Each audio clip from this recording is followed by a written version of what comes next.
Hello students, welcome to a lesson through the virtual training center of the Brihan Mumbai Mahanagar Palika. My name is Shraddha teacher, and in this lockdown period, since we are not able to go to school children, we will be doing many lessons here online through the virtual class. So come on, let's proceed to our lesson for today. So children, let us now continue what we were doing in the video last time we met. So we were doing a lesson in standard 10th English, and the name of the lesson was lesson number 3.4 from your textbook, The Will to Win. It was a poem, okay, and about a motivation, about how you should go ahead in life. So in the previous part of the lesson, that is in the previous video, we understood the meaning of the poem, we read the poem, we saw the meaning of many difficult and new words in the poem. We also got a quick look at the background of the poet, okay, and we also did certain warming up exercises. Now when we stopped the video over there, I said that when we come back next time, we will be doing the remaining part of this poem. So here we are with part 2 of the lesson 3.4, The Will to Win. So let us start here children by reading the poem once again. I will not explain the poem to you now. We will just read the poem, and there are a couple of words which we left out last time. So we will look at those words and then we will move on.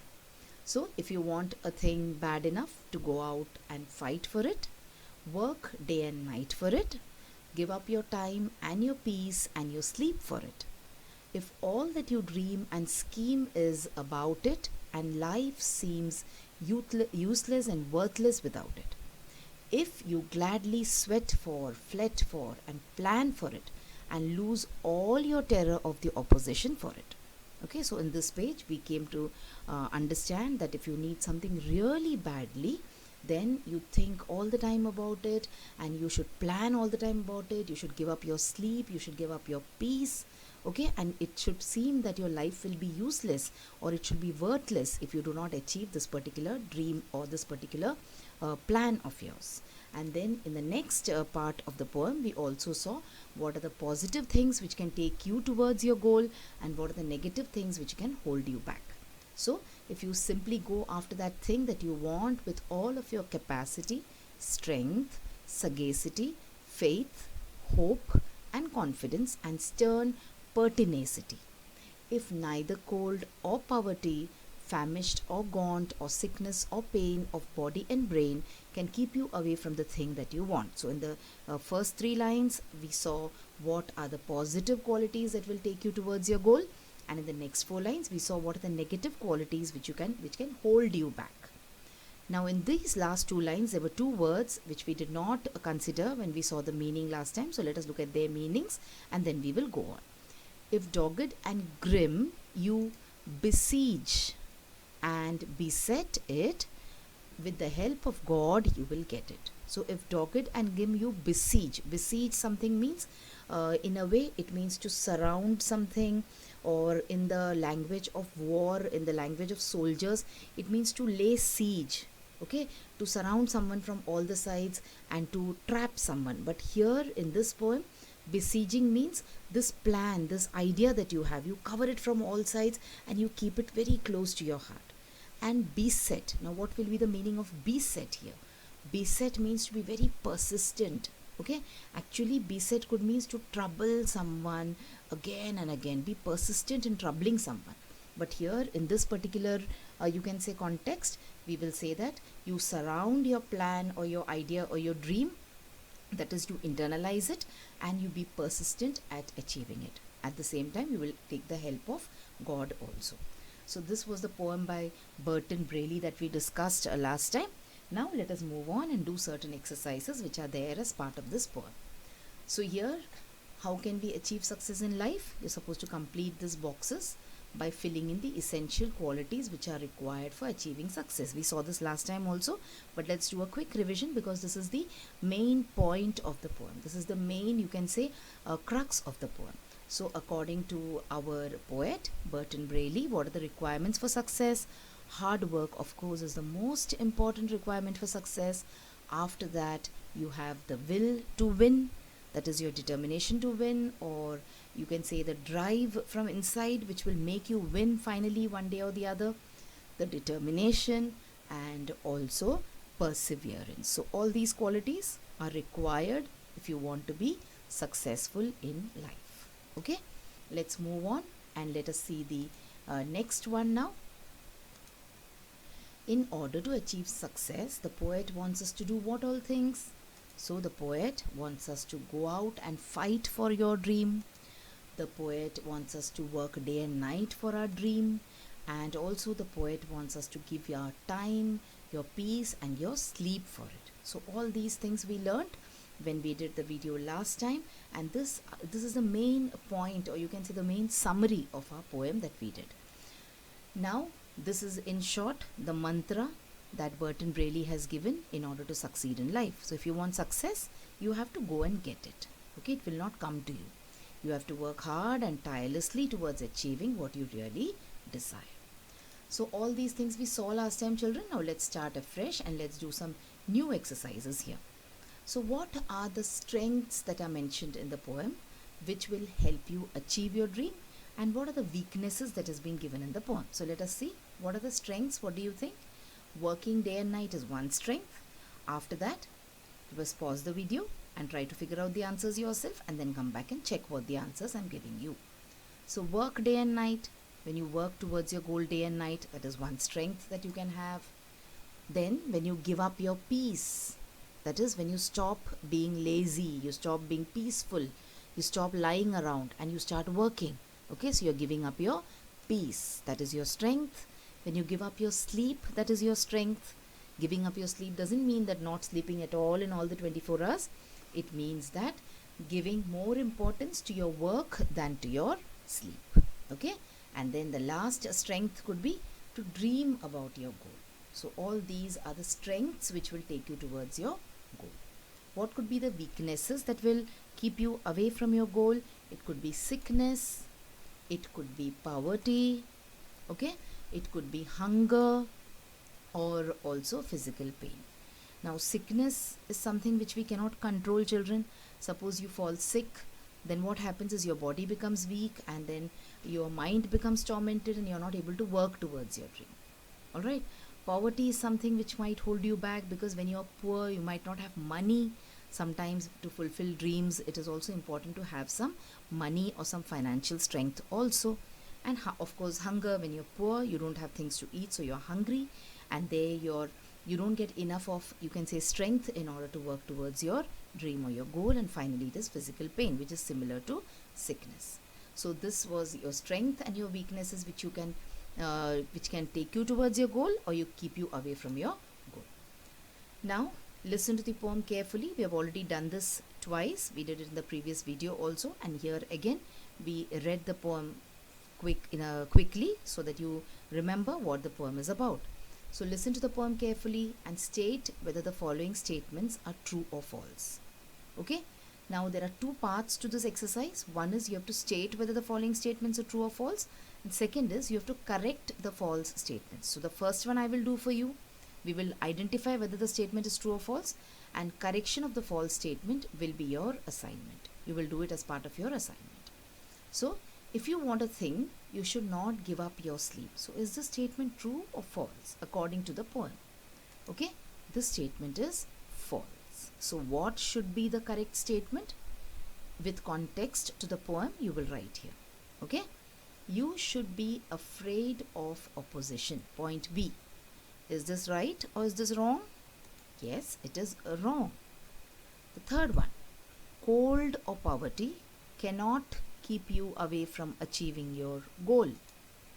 Yes, cold and poverty cannot keep you away from achieving your goal. You should still work towards it. It can only be a roadblock, but that doesn't mean that is the end of your journey. Alright, you can achieve your goal with the help of God. Definitely, with God's help you can achieve your goal, but doesn't mean you should leave everything to God, because as we say, God also helps those who help themselves. The last one, life will not seem useless and worthless without achieving your goal. The statement is wrong. How is it wrong? You will correct it. Okay, So this is the next exercise with regards to the contents of the poem. Let's move on and let us see one more exercise which will again try to refresh your ideas about the poem. So form pairs and complete the web with suitable responses. Tell the class what all the things the poet wants us to do to win. Now here of course you are not in the normal classroom situation now, but what you can do is you can look into the textbook and you can try and find out the answer. Okay, and God willing, very soon we will be all meeting in our classrooms, we'll be meeting our friends, we'll be meeting our teachers, and at that time we can do this kind of discussion and pair work. So the poet wants us to, one answer is given there for us, give up our sleep. What else can you write over here? You can write, the poet wants us to give up your peace also. Along with that, the poet wants us to give up all our fears if you want to win. Okay, because if you're fearful, if you're not confident, then you will not be able to work towards your goal or towards your dream. Then the poet also wants us to scheme about it. Scheme about it means plan something well in advance. Okay, working without planning will not take you anywhere. So you're supposed to scheme, you're supposed to plan it also. And finally, the poet wants us to go out and fight for it. Not everything in life is got very easily. So in case you're not able to achieve this particular dream, you're supposed to go out and fight for it. Okay, so these are all the things that the poet Burton Braley wants us to do in order to achieve our dreams. Now here again, let us try and match the phrases in table A with the phrases in table B. Alright, and the same instruction, pause, figure out the answers, come back and play the video. Toil hard means what? What is the meaning of toiling hard?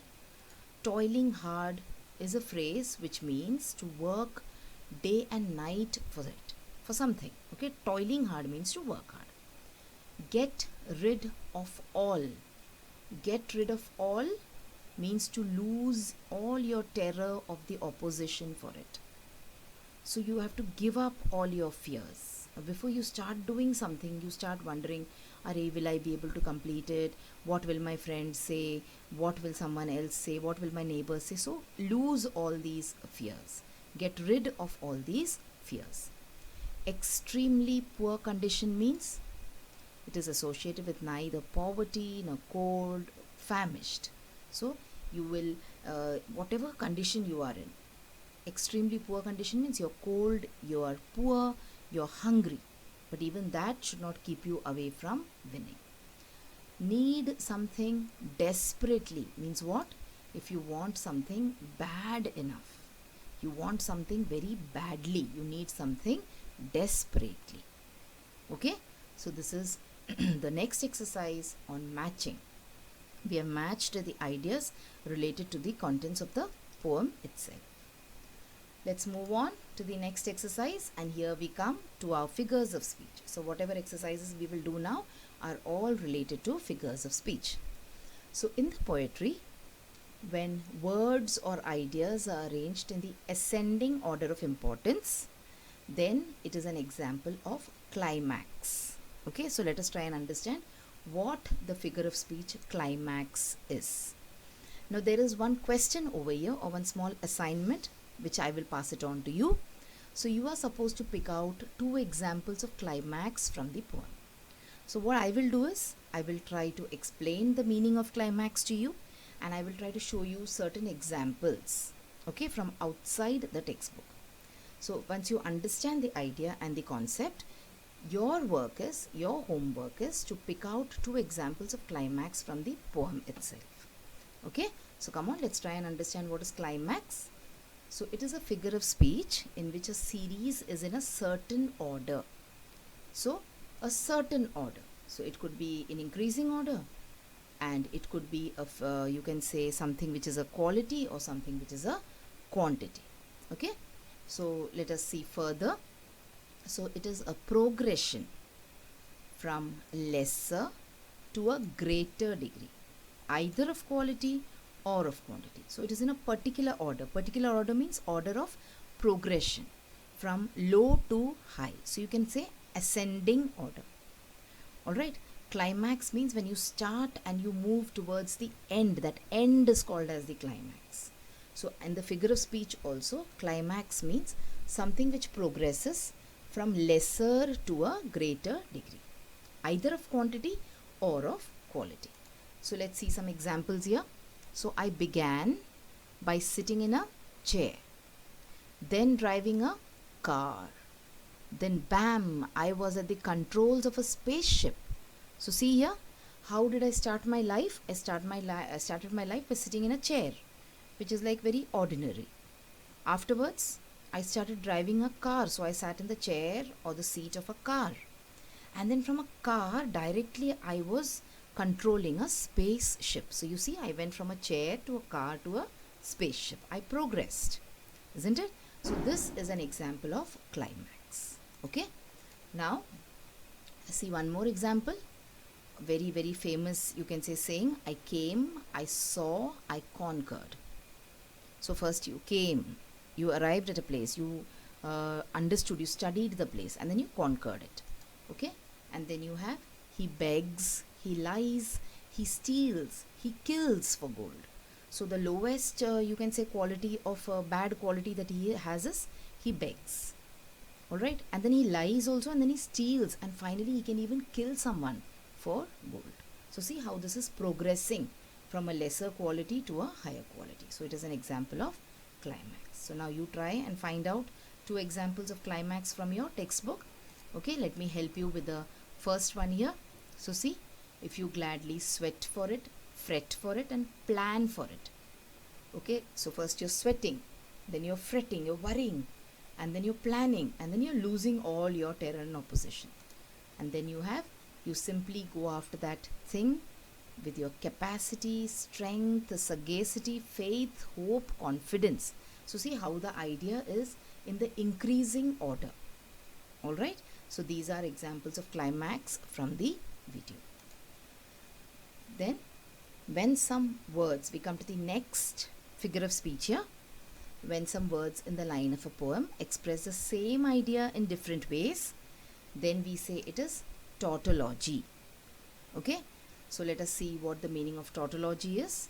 So here they are giving you the example of happy and joyful, motionless and still. So they are the same words. So use 2 synonyms unnecessarily. Alright. When one word is enough, you use 2 words. Then that is called as tautology.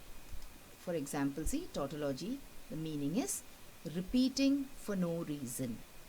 Unnecessarily you're repeating yourself is called as tautology. See, for example, if I say, in my opinion, I think that. So I should either say, in my opinion, or I should say, I think that. There is no need for me to say both together at the same time, because both of them mean the same thing. Then, what is the definition of tautology? You can say, unnecessary repetition of an idea in different words, to repeat the same thing in different words. Alright, so I hope the idea is clear to you. The meaning of tautology, the definition of tautology. Let us look at some examples. A good-looking, beautiful woman. Now, a good-looking woman and a beautiful woman. See, you can call her either good-looking or you can call her beautiful. There is no need for you to say good-looking and beautiful at the same time in the same sentence. Next example. A round circle. A circle is always round. So there is no need to specify a round circle. Okay. So when you say round, it means circle. When you say circle, it means round. A big giant. Now a giant itself means something which is big in size. So there is no need absolutely to say a big giant. And finally, a widow woman. Now a widow is a woman who has lost her husband. And a widower is a man who has lost his wife. So there is no need to say a widow woman or a widower man. Alright. So these are examples of tautology where unnecessarily you have repeated the same word in, you've written two different meanings of the same word. Okay. So this is the next and last example or last exercise or regarding the figures of speech in your textbook. So you have to pick up examples of antithesis, alliteration and repetition from the poem. But before we go and pick up examples of this, let us quickly see what is the meaning of antithesis, what is the meaning of alliteration and what is the meaning of repetition. We have been doing figures of speech in each lesson. In one lesson we do some figures of speech, in the other lesson we do some other figures of speech, isn't it? But every time exercise crops up about figures of speech, we always do a quick and information check about what the figure of speech is, or we do a quick explanation about that particular figure of speech, and then we move on to the example. So following the same principle, let us look at antithesis, alliteration and repetition separately but quickly, and then we will find out the examples. So let us see what antithesis is first. In antithesis, a striking opposition or contrast of words or sentiments is made in the same sentence. Okay, so opposite ideas, opposite words. For example, we say, I searched for her high and low. So high and low are two opposite words. So why will I say high and low? Just for emphasis.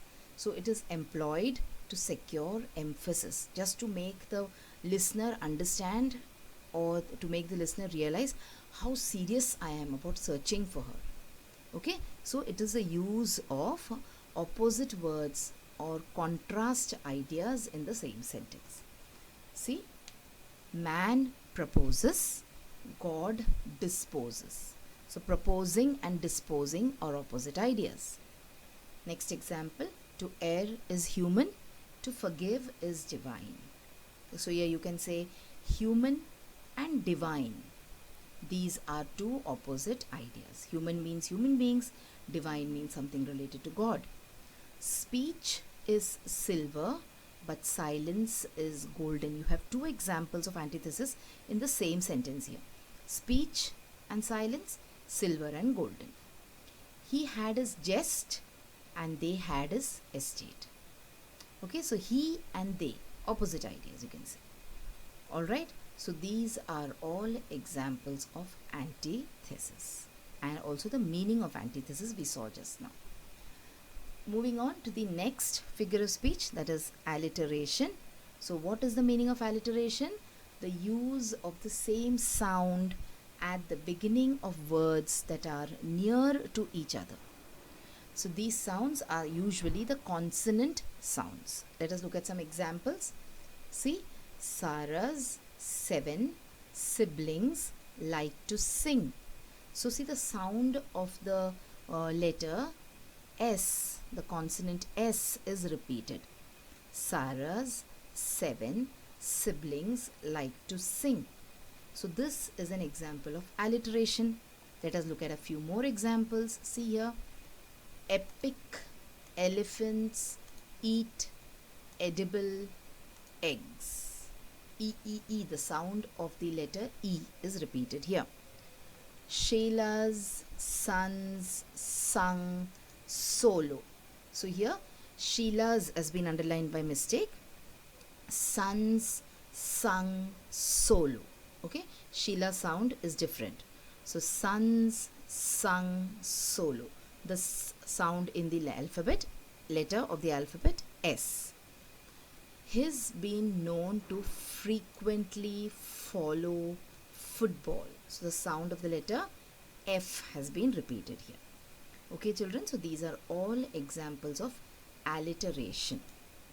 Now let us see the last figure of speech that we have to see here before we see the exercise given in the textbook, and that is repetition. This is a very simple and easy figure of speech. Repetition is coming from the word repeat. Repetition comes from the word repeat. So when you repeat something for effect or for emphasis, then that particular figure of speech is called as repetition. So how will you define it? A technique in which a sound, word, line or phrase is repeated for emphasis or effect.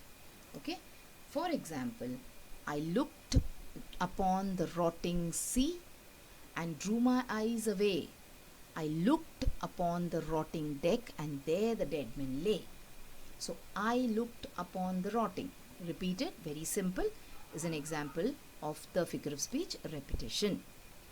When I was a child, I thought the new moon was a cradle, the full moon was granny's round face.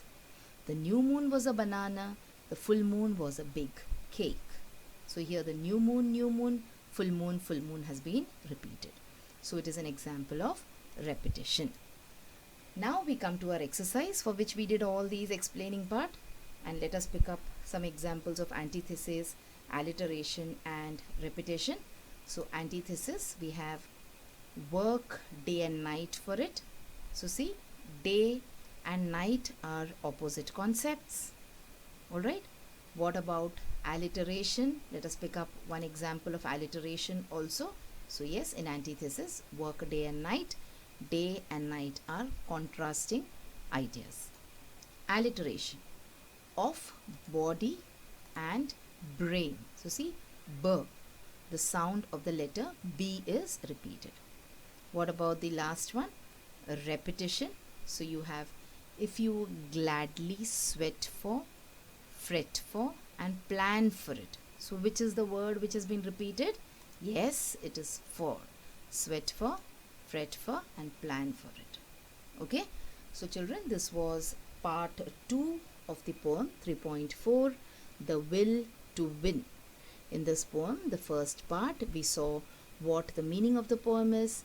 We also saw what the various exercises in the warming up part of the poem. Okay. And in the second part, we saw the various exercises based on figures of speech, etc. Alright, so that was all, and hope this lesson, the video lessons that we saw related to the poem Will to Win was interesting and you understood what the meaning of the poem is.